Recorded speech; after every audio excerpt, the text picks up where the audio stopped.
पूजा मिथिला में आप सबका हार्दिक स्वागत है। श्री रामचरित्र मानस बालकांड चौपाई अर्थ सहित आप सब घर बैठे इसका पूरा आनंद लेना। आप सबको पूरा बालकांड मैं सुनाने वाली हूँ। और तो नुपुर मिथिला चैनल में नए हैं तो निवेदन है कि चैनल को सब्सक्राइब करें, लाइक शेयर कमेंट करें। तो एक बार प्रेम से बोलिए हर हर महादेव, सीताराम हनुमान जी की जय। चलिए शुरू करते हैं और आप सब घर बैठे पूरा आनंद लीजिए। ऋषि ने गौर देखी तह कैसी, मूर्तिमंत तपस्या जैसी। बोले मुनि सुनो शैल कुमारी, करहूँ कवन कारण तपु भारी। ऋषियों ने वहां जाकर पार्वती को कैसे देखा, मानो मूर्तिमान तपस्या ही हो। मुनि बोले, हे शैल कुमारी सुनो, तुम किस लिए इतना कठोर तप कर रही हो? क्यों कर रही हो इतना कठोर तप? देखे ध्यान से सुनिए, बहुत अद्भुत है। कही अवराधहु काह तुम चहु, हम सन सत्य मरमु किन कहु। कहत बचन मुनि अति सकुचाई, हंस्याहु सुनी हमारी जड़ताई। तुम किसकी आराधना करती हो? क्या चाहती हो? हमसे अपना सच्चा भेद क्यों नहीं कहती? पार्वती जी ने कहते हैं, बात कहते मन सकुचाता है। आप लोग मेरी मूर्खता सुनकर हंसेंगे। ध्यान से सुनिए। मनु हटे पड़ाना सुनाई सिखावा, चाहत बारी पर भीति उठावा। नारद कहा सत्य सोई जाना, बिनु पंखन हम चलहि उड़ाना। मन में हठ पकड़ लिया है, वह उपदेश नहीं सुनता और जल पर दीवाल उठाना चाहता है। नारद जी ने जो कह दिया उसे सत्य जानकर मैं बिना ही पंख का उड़ना चाहती हूँ। ध्यान से सुनिए। देखहु मुनि अबे वेकु हमारा, देखहु मुनि अविवेकु हमारा। चाहे सदा शिव ही भरतारा। हे मुनियों, आप मेरा अज्ञान तो देखिए कि मैं सदा शिव जी को ही पति बनाना चाहती हूँ। सुनत बचन बिहसे ऋषि, गिरि संभव तब देह। नारद कर उपदेश सुनी, कहूँ बसेऊ किसी गेह। पार्वती जी का बात सुनते ही ऋषि लोग हंस पड़े और बोले, तुम्हारा शरीर पर्वत से तो उत्पन्न हुआ है, भला कहो तो नारद का उपदेश सुनकर आज तक किसका घर बसा है?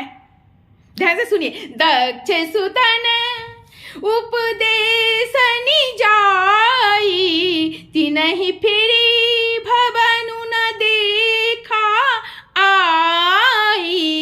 चित्र के तु कर घर उन घाला, कनक कसी पुकर पुनियस हाला। उन्होंने जाकर दक्ष के पुत्रों के उपदेश दिया था, जिससे उन्होंने फिर लौटकर घर का मुंह भी नहीं देखा। चित्रकेतु के घर को नारद जी ही ने चौपट किया। फिर यही हाल हिरण्यकश्यपु का भी हुआ। ध्यान से सुनिएगा। नारद सिख जे सुनहि नर नारी, अवसि होहि तजि भवनु भिखारी। मन कपटी तन सज्जन ची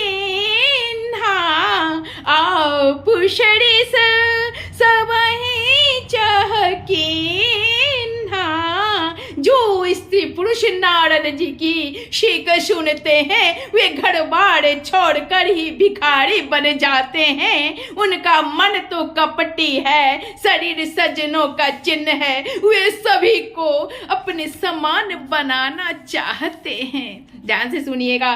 ते ही के बचन मानी विश्वासा, ते ही के बचन मानी विश्वासा, तुम चाहो पति सहज उदासा, निर्गुण नीलज कुबेश कपाली, अकुल अगेह दिगंबर व्याली। उनके वचनों पर विश्वास मानकर तुम ऐसा पति चाहती हो। स्वभाव से ही उदासीन, गुणहीन, निर्लज, बुरे पेश वाला, नर कपलों की माला पहनने वाला, कुलहीन, बिना घर का, नंगा और शरीर सांपों की लपेटों रखने वाला है। तुम ऐसा पति चाहती हो। ध्यान से सुनिए। कवहु कवने सुख अस बड़ु पाए, भल भूलियहूँ ठग के बौड़ाए, पंच कहे शिव सती विवाही, पुण्य अवडेरी मराए निताई। ऐसे बढ़ के मिलने से कहो तुम्हें क्या सुख होगा, क्या सुख होगा। तुम उस ठग नारद के बहकावे में आकर खूब भूली। पहले पंचों के कहने से शिव ने सती से विवाह किया था, परंतु फिर उसे त्याग कर मरवा डाला।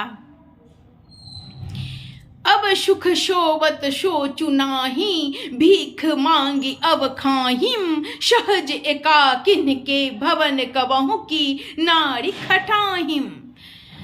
अब शिव को कोई चिंता नहीं रही, भीख मांग खा लेते हैं और सुख से सोते हैं। ऐसे स्वभाव से ही अकेले रहने वालों के घर भी भला क्या कभी स्त्रियां टिक सकती हैं। अजहु मानहु कहा हमारा, हम तुम कहूँ बड़ु नीक विचारा, अति सुंदर सुचि सुखद सुशीला, गावहि वेद जासु जस लीला। अब भी हमारा कहा मानो, हमने तुम्हारे लिए अच्छा बड़ विचारा है, वह बहुत ही सुंदर, पवित्र, सुखदायक और सुशील है। तुम मेरा कहा मानो, जिसका यश और लीला वेद गाते हैं। दूषण रहित सकल गुण राशि, श्रीपति पूर्व कुंठ निवासी, अस बड़ु तुम्हि मिलाव आनी, सुनत बियसी कह बचन भवानी। वह दोषों से रहित सारे सद्गुणों के राशि, लक्ष्मी का स्वामी और बैकुंठपुरी का रहने वाले हैं। हम ऐसे बड़ को लाकर तुमसे मिला देंगे। यह सुनते ही पार्वती हंसकर बोलती है। क्या बोलती है? ध्यान से सुनिए, अद्भुत है। सत कहूँ गिरि भव तनु एहा, हटे न छूट छूटे बरु देहा, कनकाऊ पुनि पसानते होई, जारे हूँ सहजू न परिहरे सोई। आपने यह सत्य ही कहा कि मेरा यह शरीर पर्वत से उत्पन्न हुआ है, इसलिए हट नहीं छूटेगा। शरीर भले ही छूट जाए, सोना भी पत्थर से ही उत्पन्न होता है और वह जलाए जाने पर अपने स्वभाव स्वर्ण तत्व को नहीं छोड़ता। कितनी अद्भुत बात है। नारद बचन न मैं परिहराऊं, बसाऊं भवनु उजड़ाऊं नहीं डराऊं, गुड़ के बचन प्रतीति न जेही, सपने हूँ सुगम ना सुख सिद्धि तेहि। अतः मैं नारद जी के वचनों को नहीं छोड़ूंगा, चाहे बसे या उजरे, मैं इससे नहीं डरती। जिसको गुरु के वचनों में विश्वास नहीं है, उसको सुख और सिद्धि स्वप्न में सुगम नहीं होती। तो ध्यान से सुनिएगा और बताइए कैसा लगा आपको ये बालकांड चौपाई अर्थ सहित।